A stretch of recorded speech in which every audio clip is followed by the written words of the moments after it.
that sort of pace. And here we go, time to dig deep, and Vakoc wants to set a marker out here, and I think this will be for Phil Gill. See how far back he is. 9.5 from home, and there's a real pace about it at the moment. Look how strung out they are. As soon as you get round that technical roundabout, and it certainly was, it squeezed them. Devenyans and Tony Martin on the nose for now.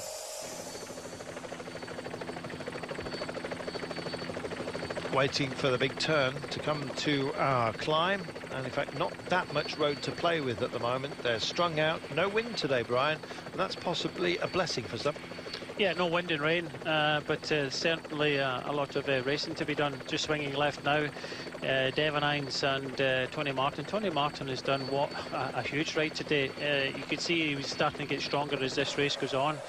But nobody letting him go. Gorka Izagiri coming up here, Nathan on the wheel. Everybody's now starting to think of this next climb coming up and the push for the finishing line as well. Looming large, as you can see, the German champion here, Markus Berg, got this year. So used to seeing Greipel in those colours, and here's Tom Dumoulin. Well, if you want a man who's casting a large, long shadow over low country cycling at the moment, then look no further. That was interesting. Valgren, I think, is just going over to the other side of the road, trying to keep in touch with the man from Katusha. I think it's Niels Pollitt with his rangy style, with 8.4 kilometres to go. The Belgian champion as well. Don't rule him out today. Ollie Nason's been shining brightly on occasion, but with these rolling punches that come off the front, somebody thinks they can go from distance. They might be right, Brian. Yeah, good time trialist, Joos van Emden for Lotto NL Jumbo. Pollitt trying to come across to him, but yeah, we've seen Tony Martin have a crack at this. Joos van Emden, he's been very, very quiet in this race, having a go for Lotto NL Jumbo, and he's got Niels Pollitt just for company. But just behind, you can see the blue jerseys now stacking up the front of the main group now. I think Gilbert will possibly have a go before we come into the Moor. Are you going to pick Gilbert today? Sagan. You go for Sagan? I think I'll go for Phil Gill. I'd love to see the pair of them having a dig at each other. It'll happen. 7.7 then from home at the moment. Philippe Gilbert being teed up rather nicely, as you can see. But for the time being, it's Van Emden and Pollitt who find themselves on the front. 7.5 to go, and in fact we're 1,400 metres from the top of the Denderode. 700 metres, 8%. It's a nasty sapper, and as you can see, Tom Dumoulin looms into view. He's in the top 5. He's keeping tabs on Wellens, and no mistake. And here's your turn, Brian. We're going to be climbing. Yeah, it's a smaller group now, still all together. Joos van Emden and Niels Pollitt just about caught by the group led by Quick Step Floors. A couple of twists and turns now as we start to head towards the final climb of the Dendereursberg, 700 metres at 8%, and then it'll be fast all the way to the finish in Geroldsberg, and with that climb up of 600 metres at 7.6%. And that little downhill section there with the off camber, no wonder that house is for sale. I imagine there's been the odd vehicle come and visit for tea. Yes, yeah, sketchy moment, but if it's in the wet, thankfully it's been dry today. Just heading up and over one of the big drainage dikes in this part of the world, the wooden bridge giving a rattle. And 6.6 to go, not quite climbing just yet, but we're about to start. So the Denderode-berg, I finally got it, 700 metres, followed almost immediately by the Muur, of which we finish halfway up. We're only 6.3 from home, Brian. This is the pointy end. Yeah, the race obviously can be won and lost in this next climb.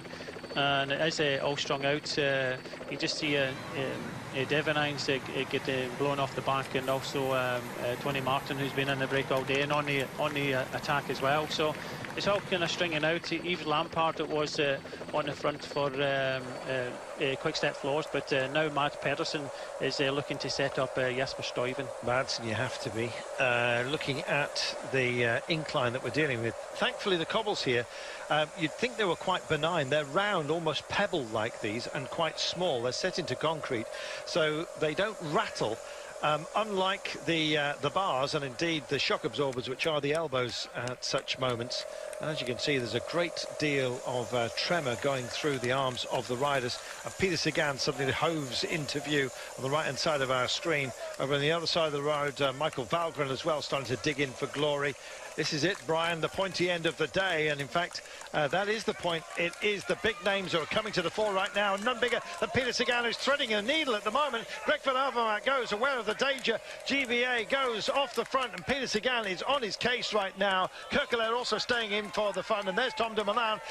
Peter Sagan, though, picks it up and drives into the incline, and he's not going to hold back now. No, he's not going to hold back at all, and gaps starting to appear. A big effort by Greg van Avermaet. The race leader has now distanced Tim Wellens as well. He's got Sutherland and Kerkelaer on his wheel. Kerkelaer just struggling to stay with that trio. Tom Dumoulin checks over his shoulder, can't see anything, looks back, sees Valgren and Van Mark hovering into view, but Wellens is nowhere to be seen. This bodes well for Dumoulin, and Sagan looks at Van Avermaet and says, come on, let's do this together. At least surely you want second place more than fifth or sixth. Van Avermaet accepts the challenge. They'll be duking it out late on. Further back here in that quartet, you can see as well, we've got Lars Bohm, or is it Jos van Emden, beg your pardon, and along with Philip Gilbert as a quartet trying to get back in. 4.9 kilometres then from home. Brief respite in hostilities and a look over. It's how much do you want it? That's the question that's being asked, albeit silently at the moment. Kerkelaer from Orica is in here as well. Yash Sutherland likewise from Movistar, and there it is, Tom Dumoulin as well, as the graphics man tries to reassemble, and here comes Tim Wellens trying to get back on and at least prove something to Tom Dumoulin, the leader, that he's close at hand. Change of pace by Kerkelaer, who just drives on. It may well be somebody like him who takes the day. 4.4 from home. They haven't got the most testy part of the Muur up to the chapel. We're finishing in the square, just in advance of it before the end of today, but there's only 4.3 kilometres left of today's racing. And Peter Sagan versus Greg van Avermaet as well, as that's actually come up onto the nose right now. Wow, what a finish. Yeah, it's not finished yet. 4.1 kilometres still to go. But Tim Wellens, that was a big effort, trying to come up to the front group with Tom Dumoulin in it. But Van Koch now, the Czech rider for Quick Step Floors, just trying to drift off the front here. A lot of them are on oxygen jets, but you know, the stage went up for grabs, and it looks like Michael Valgren is on a good day, trying to come across to him. Valgren goes, and I think Tom Dumoulin's on the chase at the moment. We'll get beg your pardon, is it? It is. Well, after all our criticism yesterday, he may well just take it today, and he grits his teeth, has a look round him. It's a select group that he's quite happy with, and in fact it's the sprightly Ollie Nason it was that bridged over. Apologies for that. And here we go. This is fantastic. Peter Sagan is wondering which moves to follow at the moment. Well, he has to follow this one. Stuyven can go all the way. He's done it in the past, so if he swings over and nobody comes through, Stuyven could be putting his hands up in the air, because he's a strong rider and can deliver. My goodness, and look at this. And Peter Sagan says, this is not my duty. I'm fed up with this race. Somebody else is going to have to do it. And there he goes. And he just flat hands it. Says, no, I'm not going to follow. If you want it, go for it, and then I'll come and join the fun. But I'm not doing it on my own. My goodness, Peter Sagan, and he kind of looked almost precocious there. Can we say that? And in fact, he's not following this move. He's actually did the flat hand wave, as if to say, to hell with it. And Jesper Stuyven has trimmed off the nose with 2.8 to go. He is, and he's strong enough to deliver this one. It really depends on the other riders behind. If they want to try and win this stage, they have to make an effort. They can't all sit on Peter Sagan. As you said, Sagan was just had none of it. He tried to follow all the attacks, and you can only follow so many. But yeah, nobody wanted to ride behind, and Stuyven in a good opportunity here to take his second stage win for Trek Segafredo. Van Koch has set the alarm bells going. He and Yash Sutherland are doing most of the chasing now. Peter Sagan is so disgusted with those around him. He's basically just kicked over the punch bowl, as it were, and he's decided no. And there he is. You can see him. He's just easing out his shoes at the moment, or is he tightening them up? not quite sure. Bottom of your screen, but Sutherland's clean away here. 1.9 from home, and Peter Sagan's not playing by the looks of it, Brian. Yeah, Ted Toynes, it looks as if it comes to the front, but Stuyven has got a great opportunity now. More reinforcements coming from behind, starting to get back on, and I think if there's any teammates from any of the riders that are there thinking of the stage when they have to get to the front, because 10 seconds is enough for Stuyven to try and stay away. Yeah, it most certainly is. So there's minor seconds up for grabs. That plays into the hands, minor seconds only, that plays into the hands of the likes of Tom Dumoulin, and I think it's Belgian champion, is it again, Ollie Nason, who picks it back up for AG Tour La Mondiale. Meanwhile, Sutherland is having some fun. 1,300 metres. He took great advantage there of the fact that Peter Sagan was just fed up of people leaning on him. He can't put every fire out. He's not a sapeur-pompier, as they say, and quite frankly, I don't now expect to see Peter Sagan at the pointy end. I'm just having a scan through here, trying to pick him out. He's in the centre of this group. He basically just got fed up with this race. Simple as that. I think it was the final straw. Here comes the rise into town, and Sutherland, Jesper Stuyven, I think is going to have his fun right now. And here he is. The whistles are blowing, and they're all for this man. Yeah, Markus Burkhardt, the German champion, came to the front and done his last turn. That's all he can do. But now we're on the main street, heading up towards the final kind of 600 metres now. Stuyven is strong enough to try and deliver this stage. It really depends on if anybody from behind, and I think only Peter Sagan can manage to close this gap. It does look as if Stuyven's taking the second stage win of Trek Segafredo in the BinckBank Tour. Yeah, indeed. He's on the incline right now. He'll come into the market square as it opens up. The famous sausage shop on your left. Oh my goodness, they were trying to I think they were winding in the camera bike there, but he had a look at it. So did I. Almost distracted. Here we are then. He takes that final 90-degree. He's got the ramp to bring him home, and I think it's minor places for just about everybody else, and this is a protection job as well going on for Tom Dumoulin. His teammate will hoover up some of the spare points. Let's look back into this group. They're battling for it, but with 200 metres to go, I think he's timed it absolutely perfectly. Philippe Gilbert's up towards the fore. Here comes Tom Dumoulin as well, winding it up round the outside. Gilbert next to him, shoulder to shoulder. Out front, I think Jesper Stuyven is going to bring this one home right now. Here's your final turn. But the big turn on the day, I think, was essentially done by Tom Dumoulin, who mixed it up late on. Here's Peter Sagan just wrestling himself back in and up towards the fore. It's all too late, I think, to deny Jesper Stuyven, who timed it beautifully. There he is. He holds his arms up. Philippe Gilbert crosses well. Tom Dumoulin punches the air, knowing that he's taking the title. Peter Sagan gets fourth place on the day and sort of drops his head as if to start grumbling almost immediately. But Jesper Stuyven takes another individual push and timed it absolutely perfectly. Lars Bohm did it in stage 5 in the run into Sitar, and he has done it today.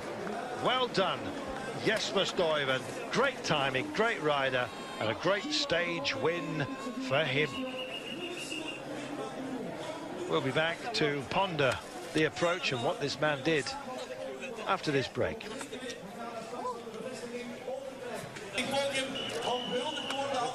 Welcome back. Great winner today, Brian. He gave it all, but at the right time. Yes, an exceptional performance. We've seen him do things like this in the past, and he's tried at other times. Very, very strong rider, and a rider that he can't really let go. And Sagan knew that. He tried to limit his gap when he initially went away, but when he swung over, I said at the time, if nobody comes through now, then it could be all over, and it was. Okay, it was close in the end, and it was a huge effort, but he did go at the right time, and he got his just rewards. He did. Did it the Kern-Brussels-Kern last year, you might remember. That was from way out, though. That was yeah, that was some distance, way out. But this was an entire. Still great heart, and shows that he's just rolling in the energy when he needs to. Clever rider, the Belgian, 25 years of age, and does it today. And look at who he beat. Philippe Gilbert finished strongly. Tom Dumoulin takes the title. Peter Sagan in fourth. Ahead of Chase Benoot, Nason van Avermaet, Lalanio Smith, and Dylan van Baal. And I think Tim Wellens, after that clever move by Tom Dumoulin for the intermediate sprint seconds, knew that it was too much of a task to shake off Tom Dom up this incline. Yeah, on the over the top of the Nuremberg, he was really toiling to stay with the Dumoulin group and had to make an effort to come across. So it was a big effort. But that man there, the Danish champion, made a huge impact today, helping the Stuyven onto the climb where he attacked over the top. So it was a good effort by Mads Pedersen today to try to deliver the stage win, and they got it in the end. Well, everyone's back in town apart from the belly display team we've just seen up there by the chapel. Here's our winner. I'm hoping we're going to be able to hear the interview. Well, he doesn't talk. He doesn't, lets his legs do the talking. There we are, and may well be having a chat in a moment. They're going to need a big towel and a whole load of cologne to make him acceptable for the podium. He certainly has got a sweat on. Here's your finale, Brian. Yeah, at this stage, he only had to keep on going. The big acceleration from behind, but he still had enough of a gap to kind of hold on. Okay, 1 second. But it was a huge effort from him when you consider the quality of the group behind. But it was onto the square here just before the finish. Soren Kragh Andersen leading Dylan van Baal. Greg van Avermaet trying to come up in the right-hand side. Pires again, who eventually finished third, was there or thereabouts. I think he was just a little bit too far back at this moment in time. Came round this corner and Dylan van Baal was there. Greg van Avermaet tries. You can just see Stuyven in front, but when you're flat out like this, very, very difficult. And then Gilbert comes round the final corner, pushes to the line because he's thinking of moving up the general classification from 10th to 9th. It looks as if he did that. Tom Dumoulin rode strong today, finishing third and taking more seconds to increase his lead, but punches the air. Happy for Tom Dumoulin, and showed his strength over the last few days that he's a deserved winner of his first BinckBank Tour. Yes, a new name for a race that's been with us for quite some time, formerly the Eneco, of course. And it's great that the BinckBank have taken it on, and indeed, well, the name will become more familiar, but the finish most certainly is. We saw it a few times today, but it's and maybe there should have been a